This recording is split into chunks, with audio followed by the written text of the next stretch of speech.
All right, guys, so sometime around Black Friday, during all the sales, Whitetail Hill had sales on their trees and food plot seed and all that good stuff. So I ordered a couple trees ordered 2 pear and 2 apple. They're more specific to that as far as the variety goes.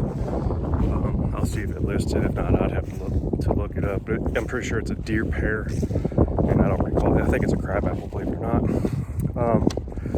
They just showed up. Pretty happy with the way they ship stuff. Good sized box. The roots are all wrapped up and look a little more bulbous than I would have expected. Never really buy bare root trees at this size, but they're not huge, but they ain't small either. So I'm gonna go ahead and get them in the ground. It's got some mycorrhizal fungi with it to stick in the dirt with it, so I'll get that in. I'm gonna cage them, and I think I'm gonna get some tubes on them as well. They're perfect for tubes. Let me turn around and I'll show you them. Some mycorrhizal granules. I guess I ordered that or requested that with them. And then the trees. See, it's got a pretty good wrapping here. It looks like it might have some, I don't know if it's, what all's in there. Looks like some type of paper or wrap. I see some leaves, but you know, they're fruit ball and all. They're 3 foot tall, so. Okay, so here's it's a main attraction apple and Whitetail Hill deer pear. I like the way these looked from the pictures that they had on their website and everything, so hoping they will perform. And since I got some tree tubes that I can put on them, I'll go ahead and do that. Get them to go ahead and shoot up pretty good this year. So I'll go ahead and get these to the back, get them in the ground. All right, so I've got 4 holes dug just like this, and judging by what I'm looking at, my holes are way too deep, which is perfectly fine. I'll backfill it and that dirt will be loose and stuff. And my little junk pile over here, got my cages prepared to go. Got 2 tubes available right now, so I think what I'm gonna do, unless I find 2 tubes I can spare, which just looking around the property, I don't think I have. I might, but my other thought is I will tube 1 pear, 1 apple, and leave the other 2 alone. And I'll see how they respond. I won't show this today, but I'm gonna come back.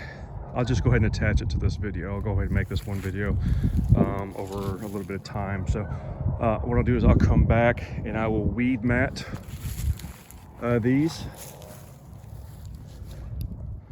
I'll weed mat them plus this mulch stuff right here. So that way, super clean and good there. I've got plenty of weed matting. And I'll go ahead and do that. And then I'm gonna tube 2 of them. And they will all 4 be caged on top of that. So we'll get a 1-for-1 experiment trial here and see what happens. So I'm gonna go ahead and get this started, and I will check back in here in just a moment. All right, guys, so I'm basically finished up.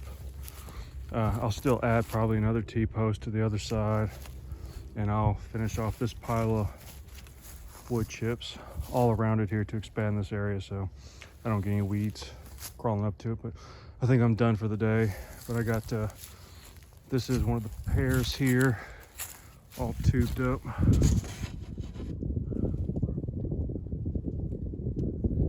So this spring I'm gonna wait and see. I may even reach out to Whitetail Hill and see if they recommend a certain height. These are 60-inch tubes.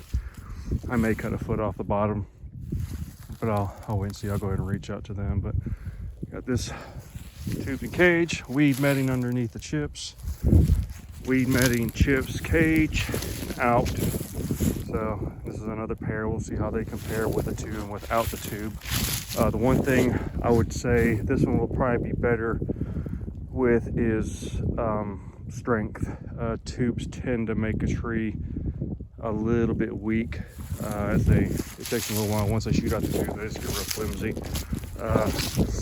On the apples, caged weed mat and wood chips, same thing. I'll take that set of wood chips for that pear, the rest of these wood chips for this apple, same thing, no tube, and then this other apple, tubed, caged, weed mat, wood chips, and same thing. I'll finish these wood chips off around to give it a good weed mat and T-post. Like I said, I'll probably add another T-post to each of these to go ahead and keep the cage in place, because that can still be moved around easily.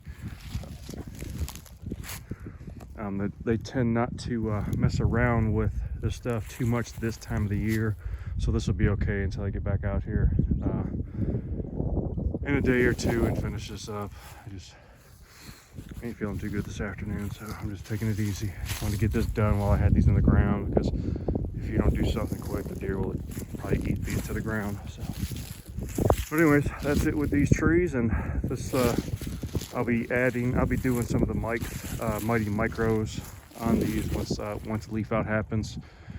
If they happen to go to bloom this year, then I'll cut that back, but I'll give it a dose maybe once or twice a month. See if I can get a good start to them, and then we'll just keep monitoring from there. So anyways, that's about all for today. So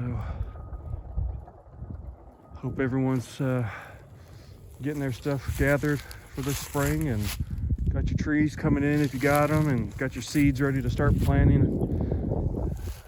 It's getting good time. So hopefully turkeys will start showing up soon. But thanks for checking in, everyone. We'll see you on the next one.